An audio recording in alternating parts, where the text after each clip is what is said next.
Do you ever feel that bad habits have taken over your life?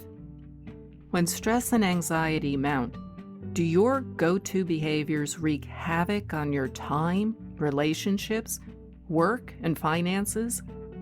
According to Dr. Amy Johnson, psychologist and author of the popular audiobook, The Little Book of Big Change, changing bad habits is far less daunting and much more simple than you might think.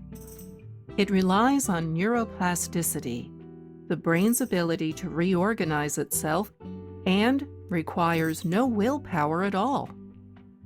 Hi, welcome to Your Great Journey. We offer brief tips, techniques, and insights to help you move in positive directions and master big change. For more information, please visit yourgreatjourney.com. Your Great Journey is brought to you by audiobook publisher Wetware Media.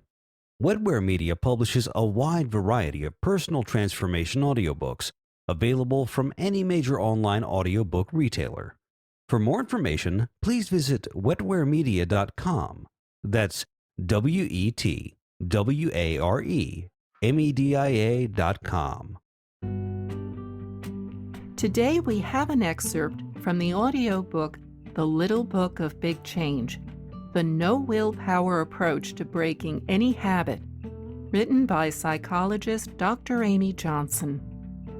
Drawing on a powerful combination of neuroscience and spirituality, this audiobook will show you that your habits and addictions are the result of simple brain wiring that is easily reversed. In this excerpt, Dr. Johnson offers a great example to help you learn how to separate your thoughts from the reality of your situation. She also shares information about neuroplasticity, the brain's ability to rewire itself. Ready to take back your life? Have a listen. Mario once had overwhelming urges to play online poker. In the year prior to our working together, he gambled away nearly $45,000. The only thing keeping Mario's gambling habit alive was the fact that he saw his urges in a way that led him to repeatedly act on them. The urges themselves weren't the problem. Urges have no inherent power. They are the armless, legless inner lizard, the backseat driver who's screaming at you to run the red light. If Mario had deeply seen that his urges were powerless, he would have never gambled as much as he did. Rather than see their powerlessness, he, like most of us, focused on their strengths, the rush of energy, the tension that built up within him, the panic he felt, and the intense drive to get his fix. Mario would have done just about anything to reduce that tension and to begin to feel better. For a long time, the only way he knew to do that was to obey the urge and gamble. Each time Mario obeyed an urge, he strengthened the neural circuitry that supported his habit. Acting on his urges essentially told his lower brain to keep the urges coming, and the more Mario obeyed his urges, the more his lower brain kept them coming. The shift. When Mario began insightfully seeing his urges as temporary thought that would eventually fade on its own, no matter how strong it felt, he began to feel as if he had a choice. With that choice, he stopped giving in to the urges as much. He still experienced urges to visit his favorite casinos or poker websites, and sometimes he would follow through. But other times, he would wait them out, and when he did, they always faded. When Mario stopped acting on his urges as often, one of the first things he noticed was that the urges changed a little. They were still there, but it didn't feel like they were hijacking his mind the way it felt before. He felt less consumed by them. Suddenly there was more distance between him and the urges. Mario's urges became less and less intense and less frequent until they were no longer an issue. At some point, his urges stopped entirely. With no more urges for Mario to potentially act on, there was no more habit, and Mario's gambling problem was over. That doesn't mean he won't experience urges in the future. It's just that, as his understanding shifted, his experience shifted. At some point, when you stop acting on urges and you no longer give them attention, they stop showing up. When and how that looks is different for everyone. The important thing to know is that the more you see your urges as harmless, fleeting thought, the easier it becomes to not act on them. The less you act on them, the weaker they become, and the less you experience them. It's worth noting that if Mario had stopped acting on his urges to gamble by discipline or willpower alone, without having seen a deeper truth about himself as innately healthy and habit-free, and without having seen a deeper truth about the nature of thought, there's an excellent chance that he would have taken up a different habit in future times of stress. We all know people who swap habits in that way, because they don't see the deeper truths this book is pointing you toward. They white-knuckle their way through the end of one habit, only to later pick up a new one. The understanding that nice, peaceful feelings are accessible to you whenever your thinking settles down makes it such that you are unlikely to swap habits. Your current habit has nothing to do with the specific thoughts or overt behaviors you have. It is about using a behavior to relieve your internally generated discomfort. That is, mere thought, rather than stepping back and letting your self-correcting mind right itself naturally. Your plastic brain. The brain is an incredibly efficient organ. The lower brain fights to keep patterns and habits in place once they are formed. This is why habits take hold relatively quickly. Once your habit is met with a rush of neurochemicals and reinforced by you obeying its urges, there is momentum in favor of keeping that habit alive.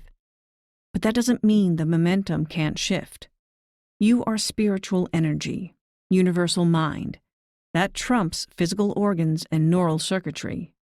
Because the source of all life is pure, unlimited potential, your brain does not impact your ability to experience deep peace and well-being.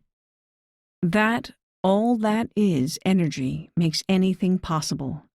So, shifts in awareness and understanding are always possible. Shifts are always possible in neuroscience terms, too. In the introduction, I briefly discussed the concept of self-directed neuroplasticity, which refers to the fact that actions of the mind, how you think and where you focus your attention, can physically change the brain. Sharon Begley's 2007 book, Train Your Mind, Change Your Brain, offers an excellent presentation of this fascinating research. Scientists have found that the brain is far more malleable, or plastic, hence the term neuroplasticity, than had previously been thought. A dramatic example of this is the fact that the brain changes to compensate for losses in other areas. When someone has had a stroke, for instance, the unaffected brain areas begin to pick up the slack. The brain displays this same plasticity on a much more mundane level as well.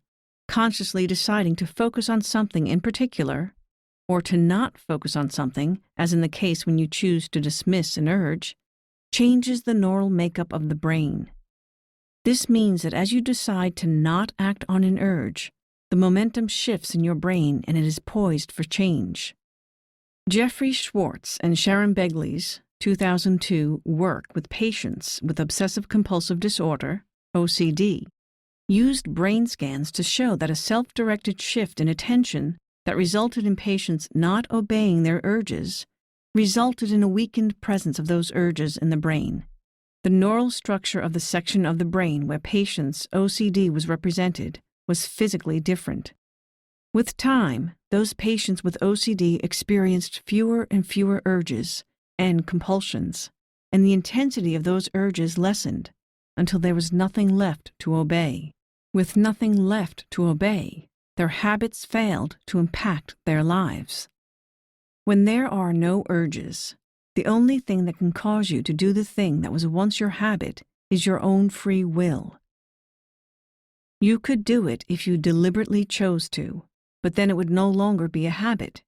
When you are no longer acting on urges, your habit is essentially non-existent. It is worth repeating that how this happens is personal and unique. It looks a little different for everyone.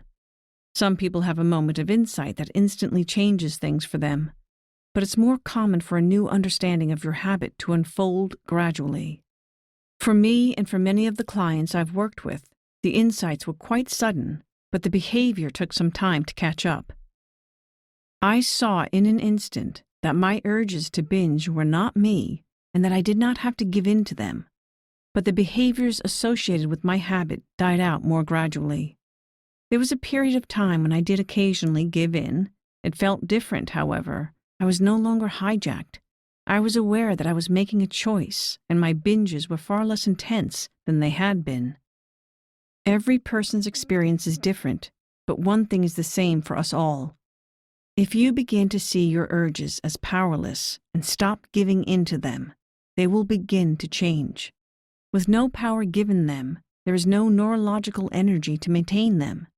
How, when, and the amount of time that takes is different for everyone.